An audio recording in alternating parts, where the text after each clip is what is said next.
Ora, bem-vindos ao Conversas à Solta. Aqui estamos para mais uma conversa. O nosso convidado de hoje é o advogado Paulo Saragossa da Mata. Obrigada, Paulo, por ter aceitado o nosso convite. Obrigado, Will. É um gosto tê-lo aqui. E vou apresentá-lo para quem não o conheça.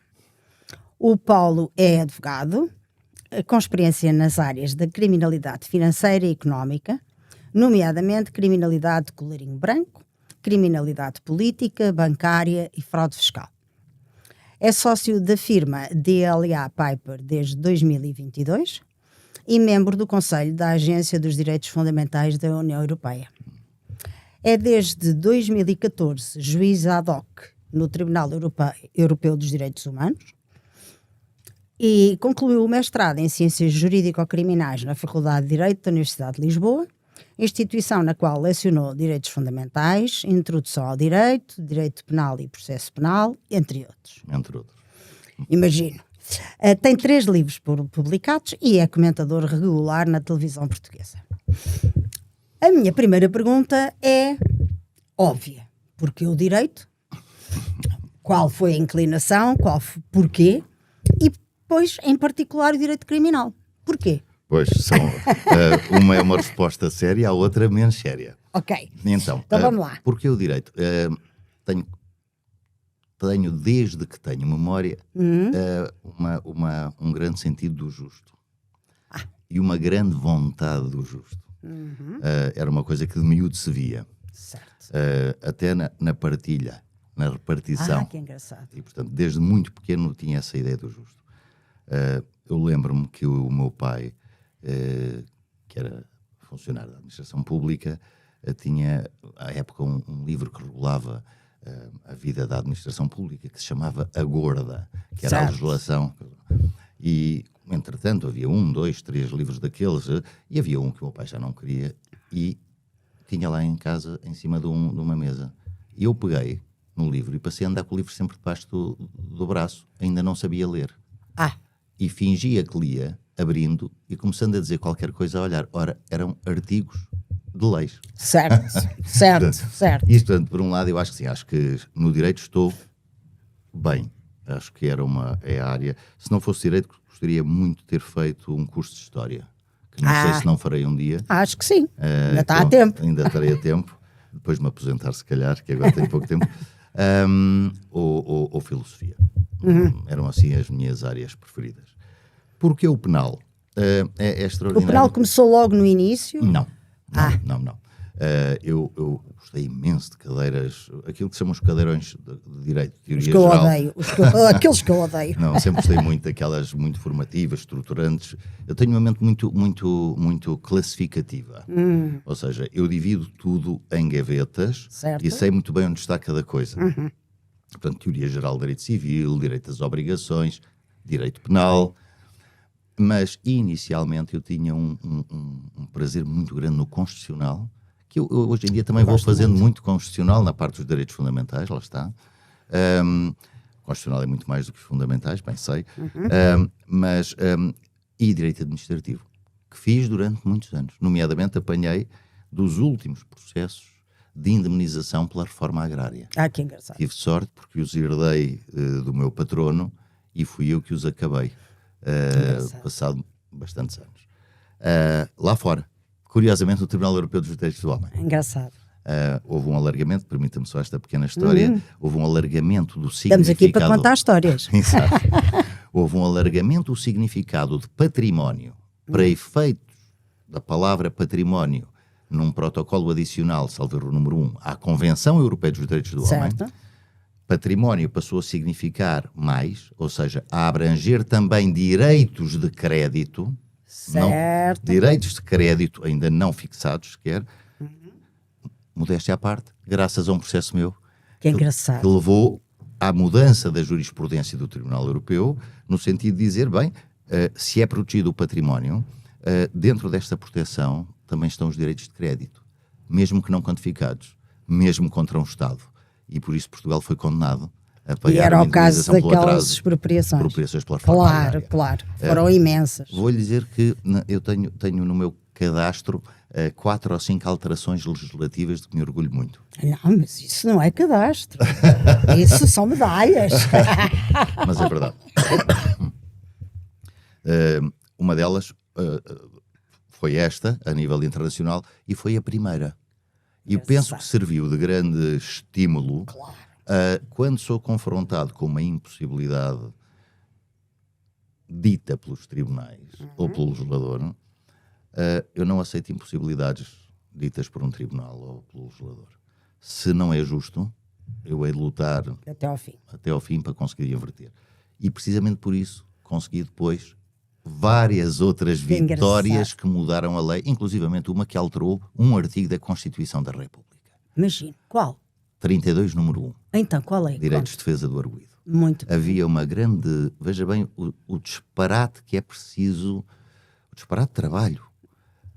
Andar anos a lutar para que se reconheça a seguinte evidência, que hoje é evidente para qualquer pessoa. Vi claramente visto, uma evidência evidente. O processo criminal assegura todas as garantias de defesa. Ponto. Artigo 32, número 1 da Constituição, versão inicial. Certo. E discutia-se se o direito ao recurso ainda integrava as garantias de defesa. Ora, se o recurso não... Então, o que é o recurso? É um acaso? É uma mercê do Estado? Então, mas os julgadores em primeira instância acertam sempre? Exato. Então, se não acertarem. Exato, exatamente. E eu fiz um trabalho académico, um relatório de mestrado. O meu curso, aliás, de mestrado, que depois desapareceu, foi o primeiro da Faculdade de Direito de Jurídico-Criminais. Depois houve mais 1 ou 2 anos e acabou, passou a ser jurídicas. Fiz um trabalho que era precisamente o direito ao recurso. E tive a sorte de fazer aquele trabalho, ser professor da Faculdade de Direito na altura, o Sr. Professor Jorge Miranda, com quem, aliás, nunca tive boa relação, mas que tinha um grupo de assistentes da minha geração que, tendo lido o trabalho, numa reforma da Constituição, numa revisão da Constituição, proposto pelo PS, passou a dizer: o processo criminal assegura todas as garantias de defesa, vírgula, incluindo o direito ao recurso. Engraçado. Isso foi em 82? Não, foi bastante mais tarde. Foi bastante mais 97. tarde. 97. Extraordinário. A história do penal e do processo penal, e eu já respondo à sua segunda pergunta. Okay. A história do penal e do processo penal é curioso olhar para ela, porque durante séculos se manteve imutável. E quando havia mudanças, eram mudanças de tempos a tempos. Hoje em dia, o direito e o processo penal, considero eu, e penso que a minha experiência letiva do passado e de advogado de barra criminal todos os dias me dá a autoridade para falar sobre isso. O direito penal e o processo penal são hoje ciências de ponta do direito. Eu diria que o direito penal e o processo penal são simultaneamente um banco de urgências de um hospital e são neurocirurgia. Por uma razão simples. Estamos a lidar com os mais importantes direitos reconhecidos a um ser humano. É verdade. Liberdade, logo. Liberdade. À partida. Em Portugal, liberdade, não vamos à vida, não é? Mas por isso entendo que a Europa é muito mais protetora de direitos fundamentais do que os Estados Unidos. Muito mais. Não eu também concordo. Não tem nenhuma Embora comparação. não tenha o conhecimento que você tem, mas o que é dado de saber, concordo consigo. Claro. Concordo. E depois, porque hoje em dia na criminalidade económica ou financeira, e em alguns tipos clássicos, homicídio qualificado, há certos homicídios qualificados, o crime de violação de regras de construção que se aplica tantas vezes aos casos de legionela. Sim. Nessas matérias, o direito penal entra por ciências que são elas próprias ciências de ponta. E, portanto, não pode, e não há, acredito, não há nenhum defensor criminal que faça um bom trabalho de defesa se não tentar, pelo menos, perceber do assunto, do negócio, da arte. Com certeza. E tem que esmiuçar aquilo até ao tutano. E agora, porque o direito criminal? Exato. Isso é que tem mais graça, porque hoje também me sinto mais processualista do que criminalista. O processo penal, o parente pobre de sempre do direito penal. Mas porquê? Foi a única cadeira de faculdade a que tive de ir exame obrigatório. E, portanto, Certo. curiosamente, foi a única cadeira de faculdade em que eu tive que ir a um exame obrigatório. E porquê? Ter-me-á corrido mal, Correu mal, seguramente. claro. Ter-me-á corrido mal, seguramente. E é curioso, dizia-lhe há pouco, quando enfrento uma dificuldade jurisprudencial ou legal, hei de arrebentar com ela de qualquer maneira, imagino, e o professor que me estava a dar penal na altura, e processo penal do seu professor Germano Marques da Silva, O meu foi José António Barreiros. José António Barreiros, o professor... Que eu tenho, porque eu tenho uma grande amizade até hoje. O doutor José António Barreiros, para mim, é o patrono ideal de um advogado da minha área. Gostava muito, e já lhe disse isso muitas vezes, gostava muito que tivesse sido meu patrono. Não tive essa sorte. Pronto. Mas o professor Germano, que eu hoje tenho, eu hoje considero um amigo, um homem de grande generosidade, e eu não nos dávamos muito bem à época também. E teve graça que a minha prova oral, na minha prova oral, ele tratou-me da pior forma possível. Às tantas, disse-me coisas que eu fiquei, como é que é possível estar a dizer uma coisa destas? E então eu quase que disse, pá, eu hei de saber isto. Certo. A sério. E anos mais tarde, porque quando eu fiz o estágio, e durante muitos anos, um advogado que se prezasse não tocava em direito criminal. Não. O direito criminal era uma coisa de cambão. Sim. Era uma faca e alguidar. Não.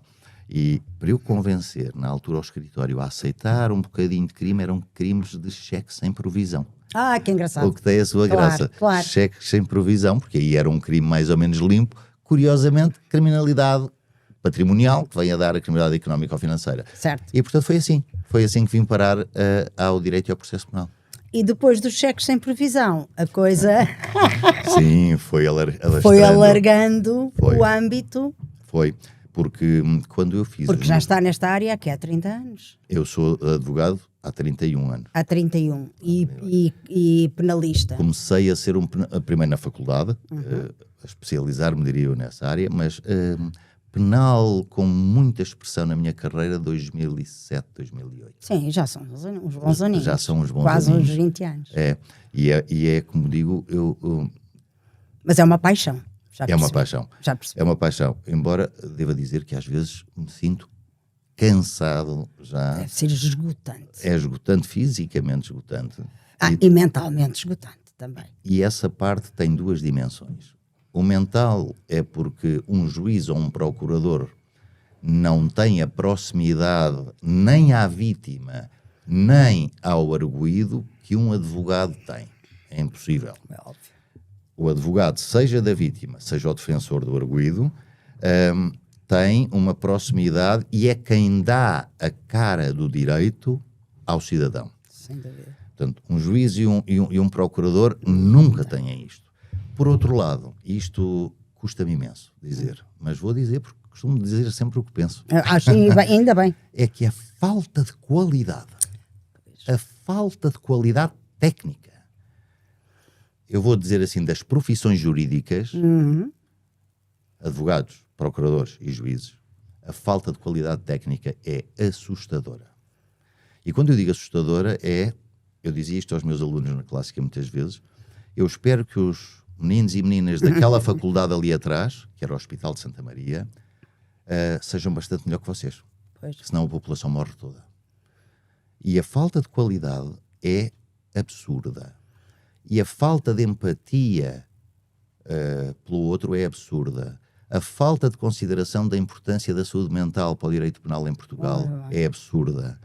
E ontem foi o dia da saúde mental. E ontem foi o dia da saúde mental. Eu já dei conferências de saúde mental, já tenho coisas escritas sobre saúde mental e direito.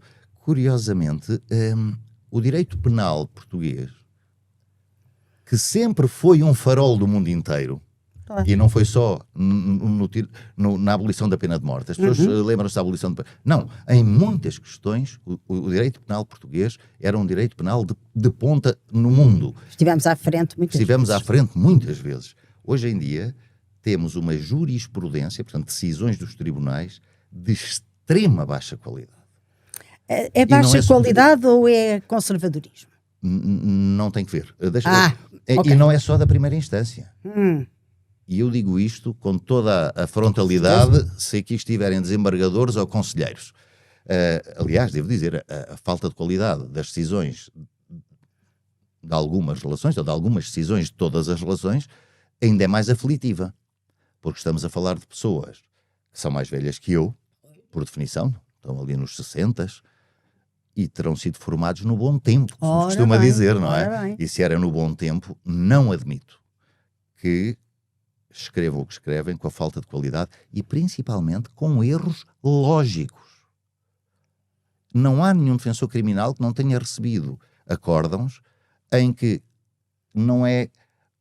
Olha, o silogismo é deste género com que nós brincávamos antigamente. Quem tem unhas toca viola. Certo. O gato tem unhas, o gato toca viola. Certo. É exatamente esta a lógica. E, portanto, isto é uma coisa que a mim me preocupa muitíssimo. Porque não estou a dizer que o problema é da magistratura judicial. Não. Isto é um problema que é da magistratura judicial, exemplo que eu dei, da magistratura do Ministério Público e dos advogados. Então será um problema do direito, da forma como é ensinado? É um problema de cultura, certo. É um problema de ensino. Não se esqueça que as faculdades, especialmente as faculdades, não todas, quer as públicas, quer as privadas, recebem receitas, seja do Orçamento de Estado, seja de propinas, pelo número de alunos. Certo. Portanto, se a universidade puder ter 500, não vou ter 200. Com certeza. Até porque se eu tiver 500, tenho 500 por ano, ou decrescentemente até ao 5º ano, que nunca ficam os 500. Nós sabemos que vai haver desistências. Tenho um corpo académico de 300 ou 400. Pois claro. Multiplicou-se o doutoramento a um ponto que hoje em dia não tem nenhum valor. Já percebi. Eu, por exemplo, que sempre tinha sonhado fazer um mestrado, que fiz, e depois parti para doutoramento. Dir-me-ão, não conseguiste fazer o doutoramento. Não consegui. A minha vida profissional como advogado não o permitiu. Anseias muito fazer o doutoramento? Absolutamente nada. Porque hoje em dia, ter um doutoramento em Direito é que é trazer a bata para poder lavar a louça. Quer dizer, hoje em dia está absolutamente banalizado. Bolonha foi absolutamente trágico para o ensino superior. E, portanto, no meio desta conversa, desculpe, porque falar comigo é completamente sem regras. Ainda bem, chama-se conversas à solta. Conversas à solta, exatamente. Estamos à mas solta. Mas isto dizer-lhe que esta falta de qualidade, e dizia a Maria Helena há pouco, mas será uma questão de conservadorismo? Não é? É uma questão de desinteresse. É a funcionalização do direito. No seu pior sentido. Funcionalização do direito. Os alemães falam em legitimação durch Verfahren, a legitimação através do processo. Certo. Na maior parte dos casos, dos grandes casos mediáticos, aqueles em que o povo quer ver sangue a correr na arena, claro. A decisão está dada antes de estar começado o processo. Pois. O que cabe ao defensor criminal fazer é inverter a presunção de responsabilidade. Sim. Inverter a presunção de culpa. Certo. E isto não pode funcionar assim. Não. Isso é completamente o oposto do que que deveria ser. O oposto do princípio. Claro. E se eu... Vamos lá ver. O magistrado judicial, o do Ministério Público, não me importa que, tal como o advogado, não me importa que tenha menos qualidade. Um advogado pode ter menos qualidade. Um procurador pode ter menos qualidade. Um juiz... Não, um juiz... O senhor doutor Laurindo Lúcio contava uma história, ainda eu estava na Faculdade de Direito, no Estado Católico, quando me licenciei. Contou uma vez uma história no nosso anfiteatro, foi fazer uma visita, e dizia que quando um juiz chegava a uma comarca, o escrivão fazia uma recepção do juiz e dizia que nas mãos do juiz entregava a vida, a honra e o património. Os senhores juízes têm de perceber, e não é racionalmente que têm que perceber, é emocionalmente que têm que sentir que têm nas mãos deles a nossa honra, a nossa vida e o nosso património. Verdade. E, portanto, se funcionalizam, é o oposto disto. E, portanto, não tem nada a ver com conservadorismo. Eu conheço magistrados judiciais e do Ministério Público e advogados de direita e de esquerda, de centro à direita, de centro à esquerda, de centro-centro, para cima, para baixo, amarelos, brancos, azuis, verdes, é-me absolutamente irrelevante. e conheço em todas estas variáveis belíssimos magistrados e péssimos magistrados.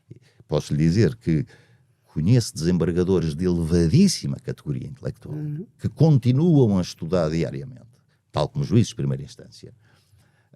E conheço aqueles que estão lá, estão-lhe a pagar o seu salário diário, vão uma vez por semana ao tribunal, o acórdão tanto pode ser para a direita como para a esquerda, e até aqueles que nunca deveriam ter chegado a desembargadores e que são desembargadores. E muito menos a conselheiros e que são conselheiros. Portanto, o sistema está corrompido na sua estrutura e pensamento. E como é que se chegou aí? Tem alguma ideia? Eu acho que ainda não passaram os anos suficientes para que se faça a história. Para se fazer o balanço. Para que se faça a história. Já não me recordo do autor que dizia que eram precisos pelo menos 50 anos para se poder fazer a história. Verdade. Mas eu acredito que o facilitismo universitário e a criação de uma escola comum para juízes e procuradores, estamos a falar do SES, foram altamente responsáveis por tudo o que estamos a viver. Também devo declarar, já o disse muitas vezes, causando grande ofensa em quem me ouve, que magistrados, para mim, são os magistrados judiciais. Certo. São os juízes. Não é necessário que o Ministério Público seja uma magistratura para ter independência. Basta olhar para os outros países da Europa todos. Claro. É muito fácil, não é? Sim. Tanto gostamos de chamar o estrangeiro, o que é do estrangeiro é que é bom. Sim. Historicamente, os estrangeirados é que traziam a ciência e a luz, não é? Do iluminismo, Marquês de Pombal, por todos. Depois eram os franceses. Exatamente. Por aí fora. Então, mas tanto gostam disso. Mas porquê é que não importamos? É que não é preciso inventar a roda. Há sistemas que funcionam bem, latinos, ou próximos, muito próximos, utilizem-se. Porque é que os governos chegam, há aqui um exemplo da Finlândia, há aqui um exemplo do Reino Unido ou dos Estados Unidos, não tem nada a ver com a cultura nacional. E depois dá tudo em nada. Então, na sua opinião, a autonomia do Ministério Público, ou o estatuto atual do Ministério Público, melhor dizendo, não é o correto. A autonomia é, eu digo sempre também isto, quero e devemos todos querer um Ministério Público forte, autónomo, isento e dotado de meios para investigar. Ora bem. Eu sou daqueles defensores, e que não seja mal entendido, porque há uma corrente histórica que assim se chama, ou que utiliza esta mesma ideia, mas não é no sentido negativo. Eu sou pela lei e pela ordem. Se há coisa que me agrada é poder andar a passear na rua e saber que estou seguro. Claro. Que há polícia. Que havendo algum caso, há um polícia walking distance para me poder não lhe cai nenhum tijolo em cima, etc. Qualquer coisa. E, portanto, para uma pessoa que é da lei e da ordem, eu não posso querer um Ministério Público fraco. Pois não. Eu tenho que ter um Ministério Público forte, que persiga tudo o que é crime. Também os económico-financeiros. Ora bem. Agora, não me venham dizer é que o problema de Portugal é a corrupção e o crime económico-financeiro, como se não houvesse outros crimes de igual ou superior gravidade. Basta ver que na última transposição que fizemos de uma diretiva sobre o branqueamento de capitais, à data em que eu fiz este estudo, só 3 países é que tinham feito a transposição e Portugal aí até estava mais ou menos dentro do prazo ou a pouco ultrapassar o prazo. Todos os outros estavam muito mais atrasados. Em França, transpôs-se a diretiva numa lógica de fortalecer o Estado no combate ao terrorismo. Cá não. Não, cá foi o combate ao branqueamento de capitais. Exatamente. E dizem-me alguns, pronto, mas aqui em França há terrorismo, cá há branqueamento. Cá não há. Pois, eu lembro um exemplo que ainda há dias dei na Rádio Observador, até terroristas fugidos da Europa se escondem em Portugal, na zona da Beira Baixa, por exemplo, onde foram encontrados 1 ou 2, por uma razão simples. Porque também no aspecto da administração interna e do controle de fronteiras, Portugal é absolutamente trágico. não é? Não, e também não há aqui nada contra o outro, não há aqui nada contra o estrangeiro. Eu nasci fora de Portugal, Exato. nasci no continente africano, tenho imensos amigos que são africanos, não há discriminação nenhuma, tal que nem sequer consigo compreender mentalmente a diferença por força da etnia ou porque é homem ou mulher. Sempre trabalhei com homens e mulheres e sempre os tratei da mesma maneira. Nunca tive esse problema. Mas não podemos ter uma situação tal em que o desgoverno é completo. Claro. Desgoverno que já tinha começado na penúltima lei de nacionalidade e de estrangeiros e fronteiras e que na última alteração feita no governo do Dr. António Costa foi absolutamente disparatada. É verdade. E tecnicamente disparatada, não é uma opinião. Sim, Ninguém sim, pode sim, dizer que sim, isto é uma sim, opinião, sim, não. sim. Isto é tecnicamente incorreto. Como é tecnicamente incorreta a atribuição da cidadania. Mas há algum privilégio de cidadão? Claro que somos há. nós, é a nossa comunidade. Claro que Podem estar cá 30 comunidades, 100 comunidades, 187 comunidades diferentes. Não há nenhum problema. Mas porque não somos nós a nossa comunidade? Porque é que não nos permitimos a nós os direitos que queremos conferir aos outros? Exatamente. Erro brutal, por exemplo, de 2 ou 3 partidos de esquerda que acham que o querer defender a nossa comunidade é nacionalismo, fascismo, Estado Novo. Exatamente. Isto daria... Só isso daria uma conversa É verdade. de não sei quantas horas. Porque isto é como as cerejas, não é? Conversa é como as cerejas. E cada tema parece um microtema, mas acaba por ser interessantíssimo para esmiuçar. E fica já aqui o repto do convite para mais uma conversa. Só tenho a agradecer.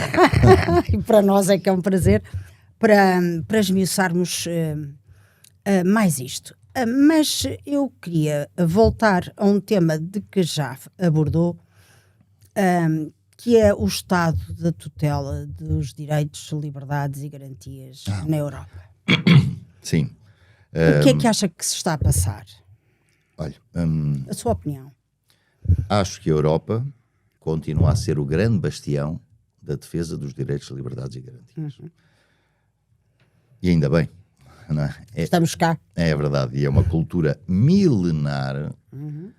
Dir-me-ão, bem, mas a China também é uma cultura milenar. Mas na nossa cultura milenar chegámos a um ponto de respeito pelo ser humano. Porque façamos-nos a pergunta: porquê que cada ser humano há de ter direitos fundamentais? Mas qual é a centelha de divino ou outra coisa qualquer, Certo. depende da convicção de cada um, que nos permite reclamar o direito a deixarem-nos viver? Por exemplo, não há nenhum animal que tenha direito a viver. É a lei da natureza. É a lei da natureza. Todavia, nós reconhecemos o direito de viver, o direito à integridade física, até o direito a ter património, que é uma coisa que convém não esquecer. E é bastante importante. Salvo erro, houve um concílio histórico na Idade Média em que a discussão foi posta da seguinte maneira: era se Cristo era proprietário das sandálias que usava. O direito de propriedade a ser visto de uma maneira bem diferente. Ora bem, é verdade, a Europa continua a ser um bastião. Não acho que os Estados Unidos sejam um bastião de direitos fundamentais. Um Estado, e eu bem sei que é um Estado federal, mas um Estado cujo Supremo não proíbe a pena de morte e não proíbe a pena perpétua de prisão, não respeita os direitos fundamentais. Sem prejuízo de eu ainda não saber porque é que nos reconhecemos direitos fundamentais. Mas essa sim seria uma discussão muito complicada. Complicada, mas interessantíssima. Muito interessante, aliás, porque é essencialmente psicológica e filosófica. Claro, como é óbvio. Os reflexos vêm para o direito, mas falam de fora. Ora, não pode falar sem direitos, liberdades e garantias na maior parte do mundo. Na América do Sul, em África, na Ásia. Claro, temos depois algumas exceções, a Nova Zelândia, a Austrália. É óbvio que temos, até por cultura britânica. E todos nos lembramos que, tirando o cilindro de Ciro, a primeira marca dos direitos fundamentais vem com a Magna Carta. Não é? Agora, eu penso que na lógica de defendermos o império dos direitos fundamentais, a Europa também foi mais papista que o Papa. Vou tentar explicar rapidamente. Como? Porquê? Os direitos fundamentais são direitos fundamentais. Um reduto. Aquilo que nos é inalienável para podermos ser quem somos. Isto significa que houve inicialmente direitos de primeira geração, lá está o direito à vida, o direito de eleger e ser eleito, no caso de ser uma república, e no caso de ser uma monarquia igualmente para o poder legislativo, claro. Exatamente. Devo dizer que preferiria muito mais uma monarquia constitucional, porque acho que o chefe de Estado não deve estar sujeito aos ventos políticos como está cá. Acho que ainda somos muitos em Portugal que achamos que o chefe de Estado não deve estar sujeito aos ventos políticos ou partidários. Sim, sim. E depois houve novas gerações de direitos fundamentais. E não discordo que tenham um efeito expansivo. Ou seja, que o reconhecimento, seja lá por que razão for, seja cada vez mais alargado. Agora, temos de ter cuidado em ver se todos os direitos fundamentais que inscrevemos como fundamentais são mesmo fundamentais. E quando nos começamos a preocupar com o acessório, tendemos a esquecer-nos do essencial. Claro. E a Europa, a belíssima Europa que temos, o belíssimo continente em que vivemos, dá passos largos, e penso que ambos viveremos isso, porque falta muito pouco tempo, para se desestruturar de forma tal que os tais direitos fundamentais vão acabar por regredir. Então explique-me lá porquê. Eu penso que a história dos últimos 15 anos da Europa, 15, 20 anos da Europa, mostra uma desagregação. Não estou a dizer que foi por ser a proteção do nacionalismo, que não tem nada a ver com isso. Certo. A Europa, enquanto... Vamos imaginar que é um Estado federal. Certo. Vamos imaginar que é um Estado federal. Os seus próprios valores, a sua cultura, a proteção do outro, a proteção do diferente, a proteção daquele que precisa de asilo, tudo isso, fantástico. Em mais nenhum país do mundo isto acontece. Em mais nenhuma zona acontece. Basta pensar, precisamente, no mundo árabe. Certo. Estamos agora a viver um período disso. A maior parte dos países árabes não acolheram uma comunidade que dizem agora proteger. Certo. Que é uma coisa inacreditável. Verdade. Ora, na Europa isso não aconteceria. Agora, nos últimos 15, 20 anos, a Europa, precisamente ao preocupar-se com minudências, esqueceu-se de dois enormes problemas. Um problema é o problema económico. Certo. E não há nenhuma coletividade que prospere se não produz nada, se não garante autossuficiência quanto a nada. Certo. E exemplos muito claros. Em Portugal, não saiamos de Portugal. Estamos quase como no tempo em que se dizia em que um rei português dizia que meu pai deixou-me rei das estradas de Portugal. Pois é assim que está o Estado português. Não é dono de nada. Ou melhor, só é dono do que não presta, do que não tem valor. Prescindimos da indústria, prescindimos da agricultura, prescindimos da pesca.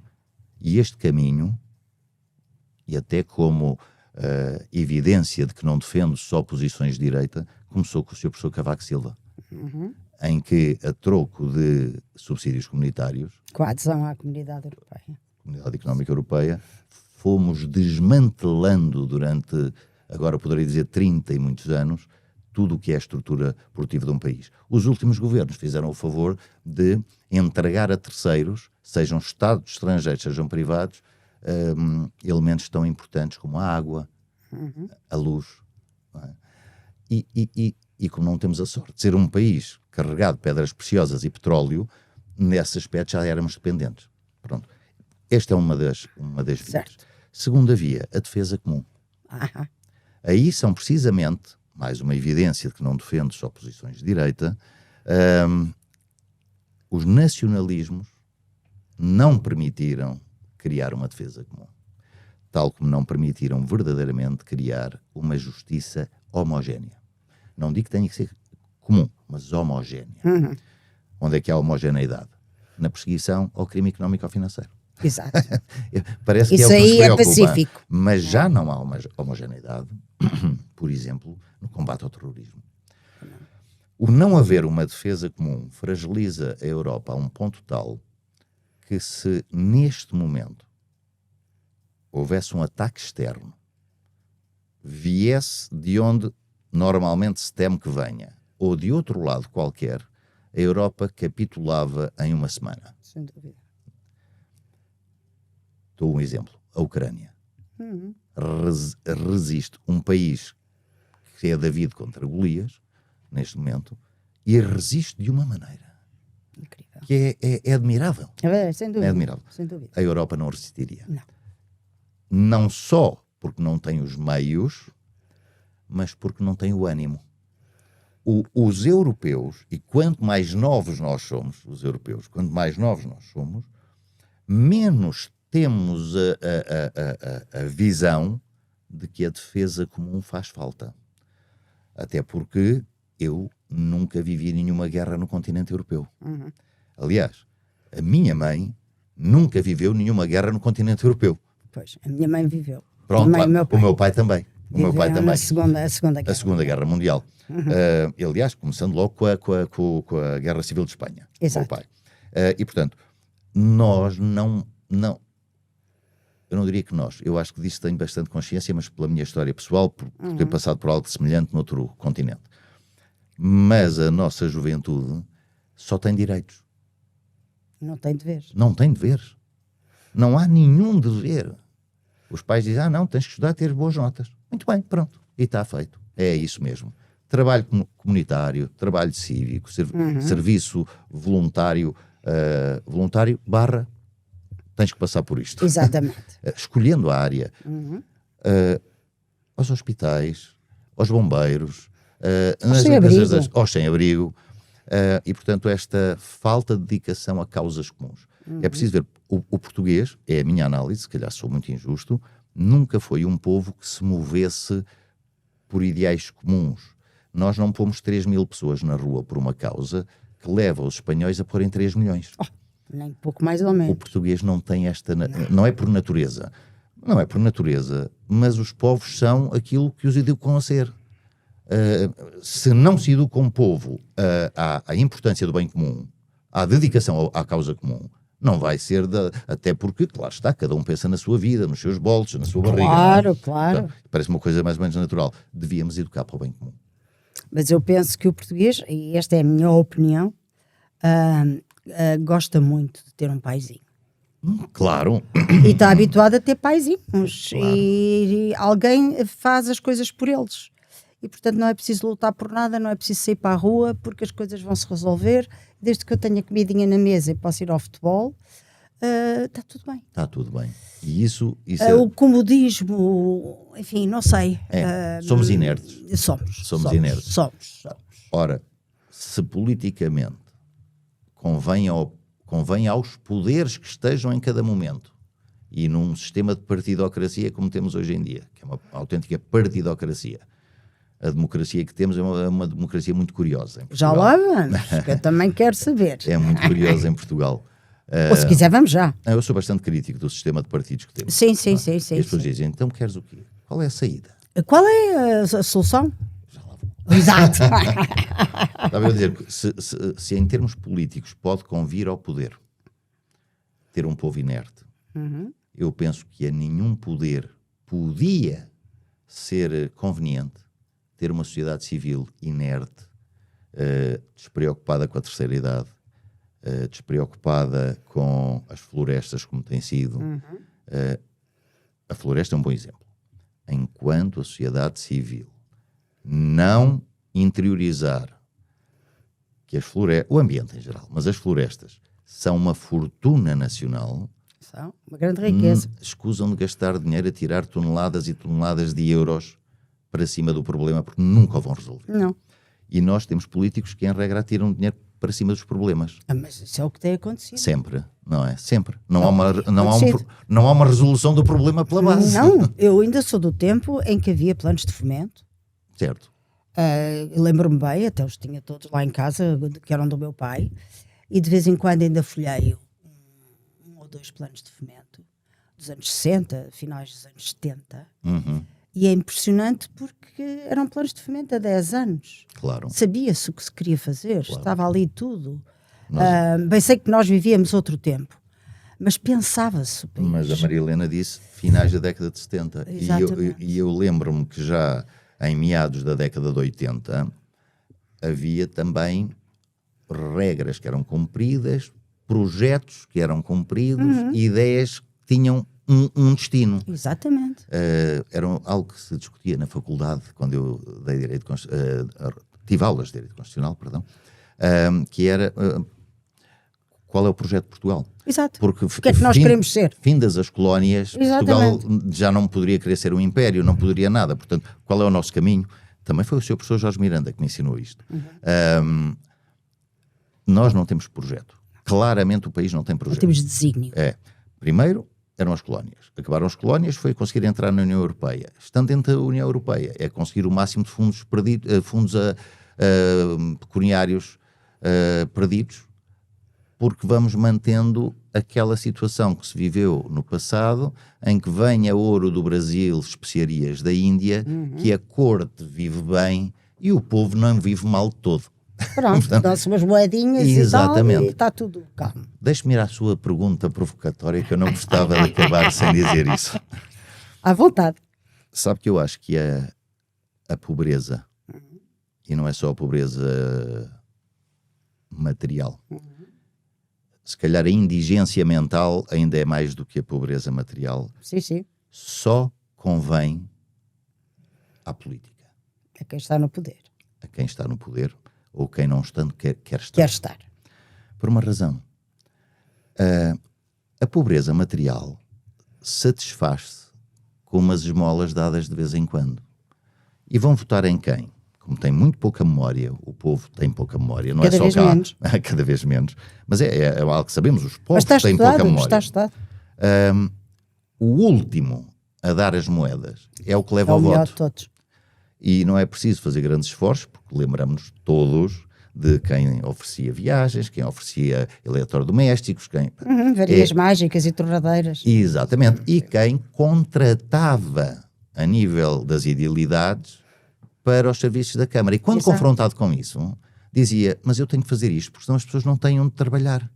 Então aí é a administração pública que serve para dar a esmola contínua Claro. para um país que não tem nada a fazer. Claro. Ou aparentemente não tem nada a fazer. Portanto, a miséria material fomenta o tipo de política que temos. Mas a miséria ou a indigência intelectual ainda mais. Pois. Porquê? Porque a indigência intelectual leva a que nem isto se perceba. E quando um povo não percebe Sim. que está pura e simplesmente a ser usado para manter um status quo resultante do sistema de partidos que temos, então deixa-me estudar. Exatamente. O meu pai tinha um dito que era, por onde os outros passam, eu também hei de passar. Mas no sentido de quê? Vem uma guerra, vem um tremor de terra, vem uma catástrofe, por onde os outros passam, também eu hei de passar. Claro. Mas hoje em dia, este dito pode ser aplicado a tudo. Pode. E é dramático se o aplicarmos a tudo. Porque, mais uma vez, não há escola, não há uma elite, estruturada. Eu diria que temos uma elite enorme, de pessoas que pensam, de pessoas que querem desenvolver, Temos. filósofos, psicólogos, magistrados e outros juristas que não magistrados, engenheiros, militares. Temos pessoas ótimas. O que é que acontece? O escola não está estruturado. Ora bem. E não quer estar. E não quer estar. Não quer estar. Cada um está muito bem na sua capelinha. Tipicamente português. Muito bem. Muito bem. Recordemos todos algo que foi, aliás, um sucesso à data, os Estados Gerais promovidos pelo engenheiro Guterres. É verdade. Os Estados Gerais foi um momento, diria eu, único, em que há uma convocação da sociedade civil para pensar Portugal. Sim, sim. Só tenho pena é que tenha sido necessariamente por um partido, porque a sociedade civil por si mesma não consegue reunir-se, não consegue juntar-se porque vão logo discutir a seguir, e se viu-se que o último partido político a aparecer, o Chega, as guerras intestinas são enormes, sou eu que mando, és tu que mandas, um que sai diz mal do outro, o outro, olha, o Iniciativa Liberal também. A guerra individualística é tão forte que não para pensando no objetivo comum, nem sequer do partido em atingir o poder. É verdade. E porquê que eu não acredito no sistema de partidos? Eu vou só, para enquadrar, a ler um título de um artigo que publicou no jornal Eco em 2019, em que afirma: a esquerda e a direita pertencem ao mesmo pássaro, ou como o populismo destruirá a democracia, venha de onde vier. É verdade. Mantenho tudo o que escrevi à data. Pronto, portanto, mantém-se tudo como escreveu em 2019. Portanto, claramente a sua descrença no atual sistema de partidos é óbvia. E porquê? E qual é a solução? Olha, há dias, também num debate que tive, eu acho que as minhas palavras foram sentidas com demasiada profundidade no peito de uma pessoa que eu conheço mal, mas que tenho todo o dever de considerar, que me dizia, atenção, os deputados são representantes da nação. São exatamente os representantes da nação. E, portanto, merecem-nos todo o respeito enquanto tal, porque uns representam o Alentejo, os outros representam o Minho. E eu disse-lhe, eu sei demasiado bem como é que se escolhem deputados para poder acreditar. Ouviu? Ouvi. Pronto. E não é só por isso. Porque o nosso sistema eleitoral é ele próprio fraudulento. Absolutamente fraudulento. E todos os partidos sabem que o sistema é fraudulento. E não o querem alterar. Não o querem alterar. Não. Aliás, até havia uma coisa curiosa há uns anos, não sei se mantém. Entretanto, lá está, a política começa a aborrecer-me.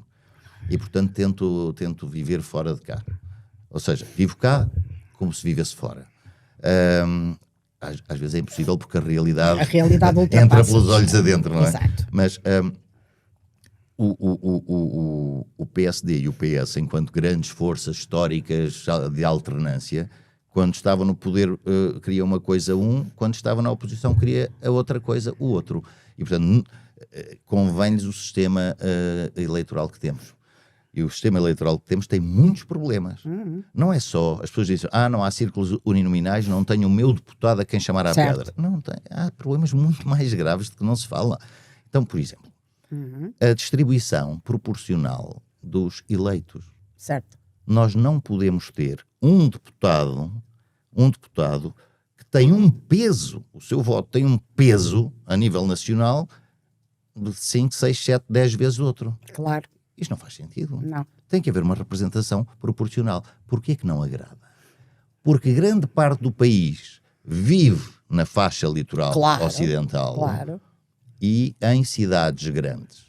O que levaria a que todo o caciquismo do interior do país ficasse subrepresentado. É simples. Portanto, os deputados são a representação da nação. Não são a representação da nação. Até porque sabemos, terceiro problema, como é que são feitas as listas de deputados. Todos sabemos. Qual é a sua opinião? Como é que são feitas as listas de deputados?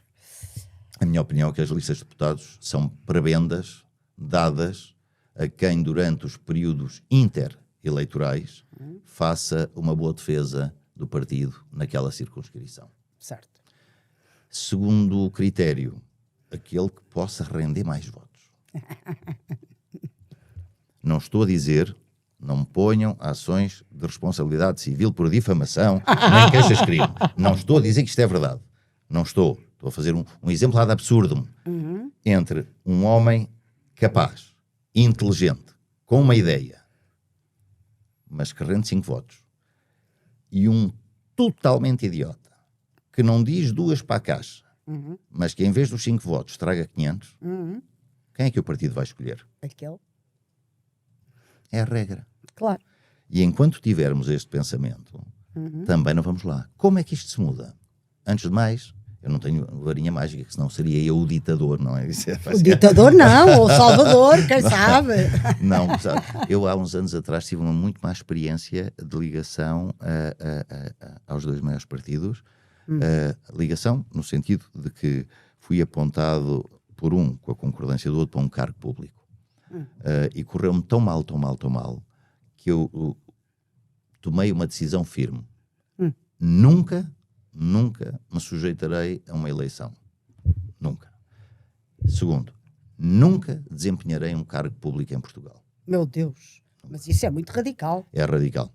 É radical porquê? Porque acho que eu, para ser eleito, quereria que as pessoas tentassem, pelo menos, perceber o que eu estou a dizer, discordar de mim, discutir comigo ideias para o país, não outras coisas. Sem dúvida. Não é? Em segundo lugar, porque... Isso devia ser sempre assim. Pois diria, mas como não vivemos no mundo da Alice, não é? Infelizmente. Infelizmente, portanto, não, sujeitar-me a eleições não me sujeitaria em caso algum.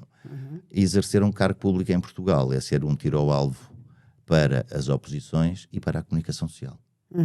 A comunicação social portuguesa devia fazer um pacto entre si, como fez a comunicação social britânica acerca da morte da Diana de Gales, princesa Diana de Gales. Respeitar, naquele caso, a intimidade e a dor dos filhos de Diana.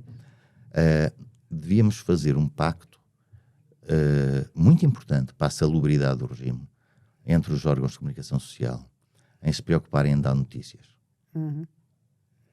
Que também não dá. Não é o escândalo. É que não é o escândalo. Mas como também sabemos que quem mais vende jornais em Portugal é quem só noticia escândalos, pronto, estamos na velha época da literatura de cordel. As pessoas até podem não conseguir comprar, mas leem no cordel, não é? Continuamos iguais. E portanto é muito difícil. É muito, muito, muito difícil. Mas diga-me uma coisa, e alterando a lei eleitoral? Precisamente, lembra-me muito bem. Era o que eu deveria ter seguido na lógica. Ainda vai perfeitamente a tempo. A primeira, não estou a dizer, eu disse, não tenho uma varinha de condão, mas há passos que podemos dar. Ter a coragem de mudar a lei eleitoral. Em primeiro momento. Num segundo momento, e eu acho que basta um partido fazer isto, porque também tem um efeito contaminador positivo. Sim. Inicia um ciclo virtuoso. É termos um dos partidos que diga assim, bem, eu vou começar a fazer listas de escola. Vou ter belíssimos economistas, belíssimos agrónomos, belíssimos militares, o melhor que houver na sociedade civil. E consegue-se ir buscar essa gente? Hoje em dia as pessoas têm receio, vão-se expor para nada. Claro. Até porque esse partido obviamente não vai ganhar as eleições ali. Não é verdade? Claro. Mas se calhar, com o tempo, a coisa melhora. Porque se há algo que eu também contactei com, não sei se ainda é assim, quando há a possibilidade de ir buscar uma pessoa que pensa alguma coisa e que seja, por assim dizer, um taco-a-taco com o que o outro partido tem, também vão fazer isso. E daí o efeito contaminador positivo. Certo, eu percebo. A teoria, eu percebo. A teoria é esta. Não é? Certo. Agora, não sei se isto na prática funciona. É como diria o outro, os modelos são muito bonitos, é como os economistas, não é? São profetas do passado. Exatamente, aqueles modelos económicos e aqueles gráficos são todos muito bonitos. Mas depois, será que funciona? Não sei se funciona. E eu acho que neste país é muito, muito complicado ir conseguir buscar gente de qualidade. É verdade. Mas se nós não formos por algum lado com um mínimo de fé, estamos condenados ao fado de continuarmos como somos. Pois é isso. E como somos, é triste dizer isto, como somos, já somos há tanto tempo. É verdade. Houve tantas oportunidades de inverter o ciclo. Agora, com este sistema de partidos, não vamos lá, nunca vai mudar. Nunca vai mudar. Ou mudamos o sistema eleitoral e o próprio sistema dos partidos. E os partidos também terem à sua frente pessoas capazes de perceber que só farão mal ao país se continuarem a fazer o que fazem. Não há solução. Eu já percebi. Não há solução. E qual seria a melhor maneira para mudar a lei eleitoral? É muito simples, é haver uma boa proposta. Por acaso até conheço pessoas que o defendem. Está a falar da proposta da SEDES, do Ribeiro e Castro, qual delas? Não, olha, e tantas outras. Temos pensamento escrito do professor Garopa, temos um professor nosso também. Eu não quero identificá-lo porque tenho medo que ele não queira que eu identifique. Certo. Mas pronto, é um professor português que está no estrangeiro, e não o identifico porque ele não tem publicações oficiais e pode não querer que seja identificado. Que tem pensamentos perfeitos, aos quais eu aderi imediatamente, pensamentos que eu acho que iriam no pessoas do escolo, pessoas do tal escolo. Claro. Mas tem propostas muito interessantes. Não digo que a do Dr. Ribeiro e Castro não seja boa, a da SEDES também não digo que não seja boa. O que importava era pegar nas propostas, discuti-las, diria quase que em grupos de reflexão interpartidários. Certo. Mas que o critério fosse ciência. O critério não é o meu bolso vai ser maior que o teu. Ciência. E depois dizer aos senhores deputados, está aqui isto. Nossa conclusão é esta. A nossa conclusão é esta. É isto que vamos fazer. Não pode ser como aos estudos para o aeroporto. Exato. Porque senão daqui a Continuamos 80 anos estamos na mesma. Exatamente. Não é? As vezes que já foram lançadas primeiras pedras de obras em Portugal é risível. E o que gastou Portugal em estudos de toda a natureza para isso. É verdade. É que o que gastámos em estudos, às vezes, quase que pagavam metade da obra. Pagavam. Não é? É o nosso dinheirinho que ali está. Exatamente. Esquecemos sempre disso. Não há dinheiro do Estado. Não. Há O dinheiro é todo dinheiro. nosso. Exatamente. E diga-me uma coisa. Voltando à justiça. Na sua opinião, o atual estado da justiça em Portugal, 50 anos depois de 25 de Abril, como é que estamos? Claro que melhoramos. Portugal, a nível de justiça, como a todos os níveis, porque a tecnologia, a técnica, o mundo mudou. Aliás, nós não podemos, desculpe-me este parênteses, mas é um erro que está constantemente a ser feito. Nós não podemos julgar o passado com os olhos do presente. Aquele rarrucos que as pessoas fazem. Portugal era uma tragédia. Sim, e Espanha e França e Itália e Alemanha eram a maravilha que são hoje. Pois, quer dizer, claro. não vale a pena.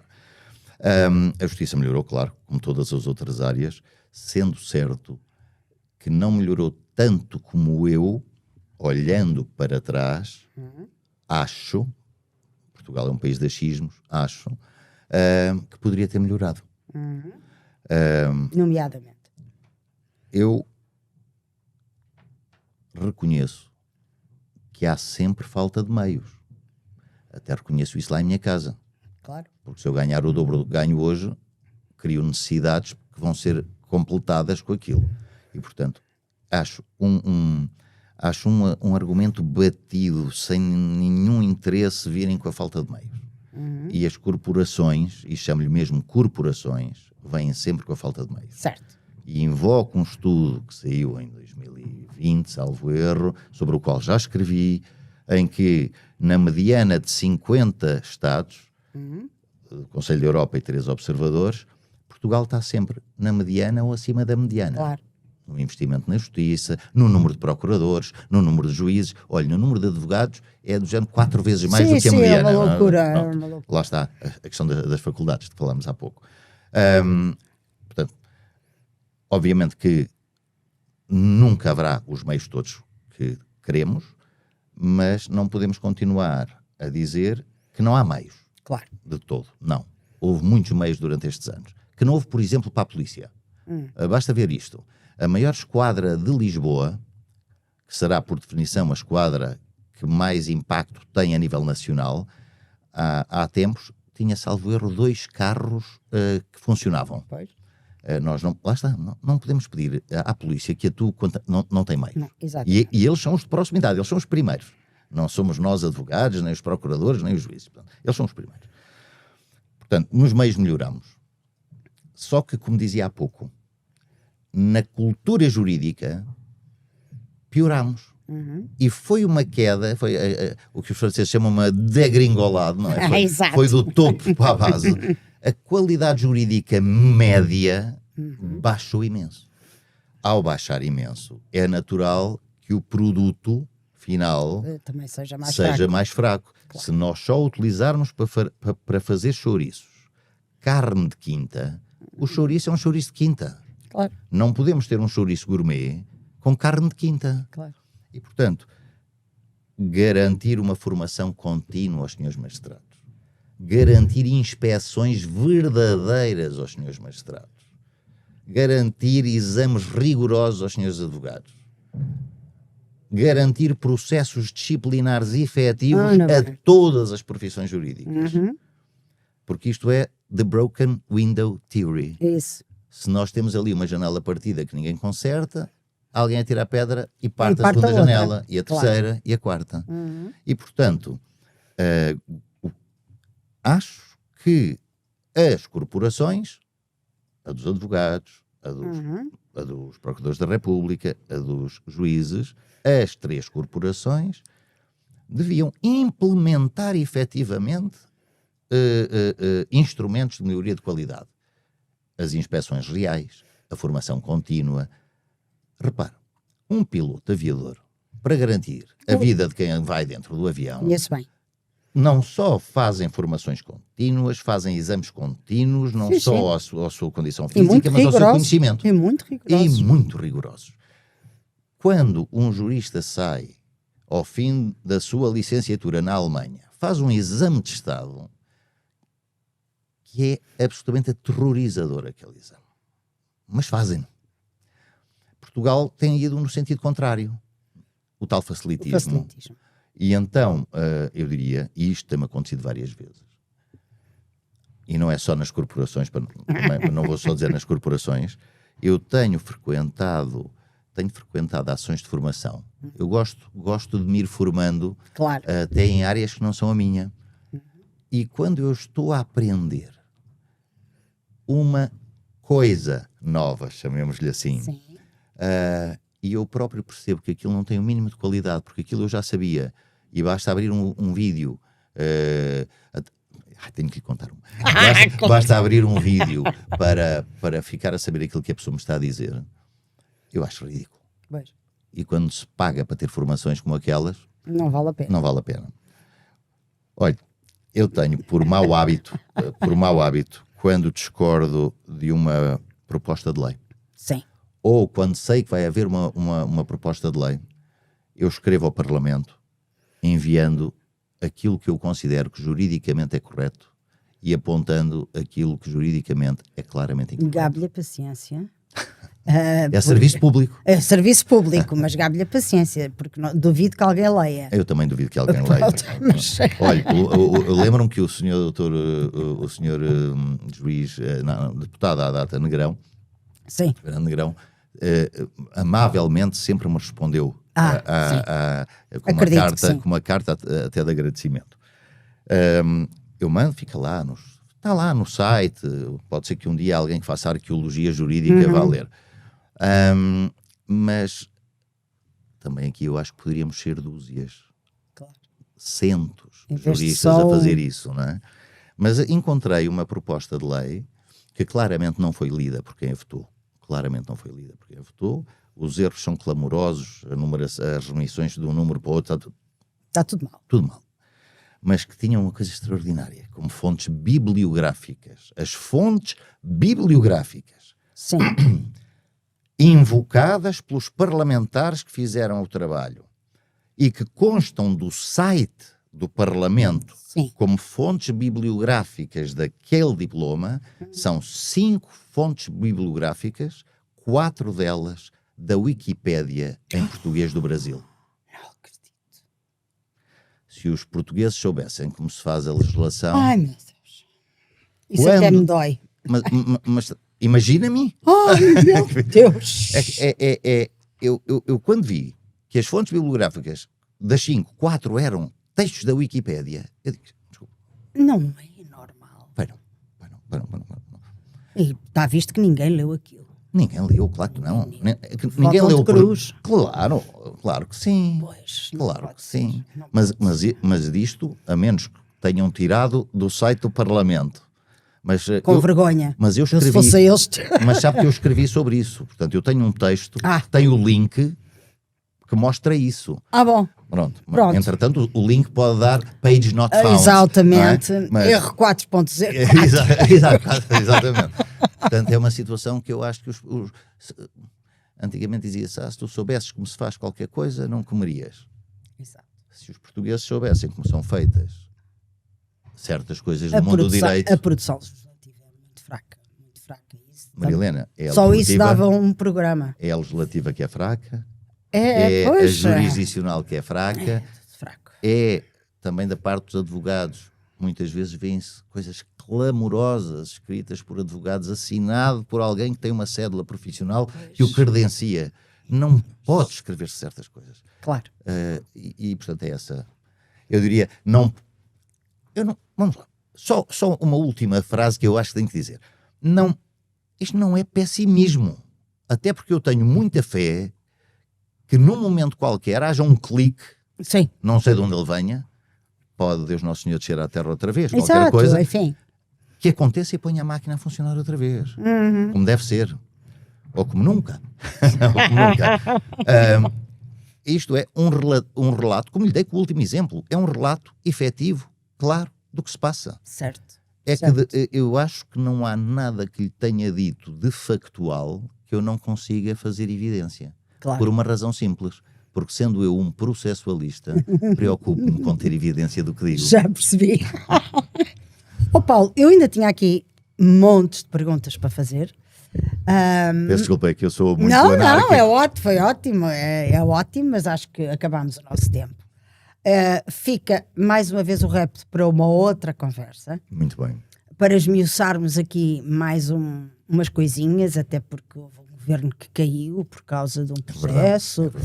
Enfim, processos mediáticos, mega processos, como é que tudo isso se gera e como é que se resolve. O sistema prisional, que tivemos a fuga de Valdos Judeus e que deve conhecer muito bem. Sistema com que ninguém se preocupa. Exatamente, as escutas telefónicas, enfim, temos um rol, eu tenho aqui um rol de temas, portanto, fico ao repto para uma outra conversa. Agradeço-lhe imenso Eu é que agradeço, ter vindo, a conversa foi excelente. Muito obrigado. Soube a pouco, mas foi Sempre disponível para conversar consigo. muito obrigada. Muito obrigado também.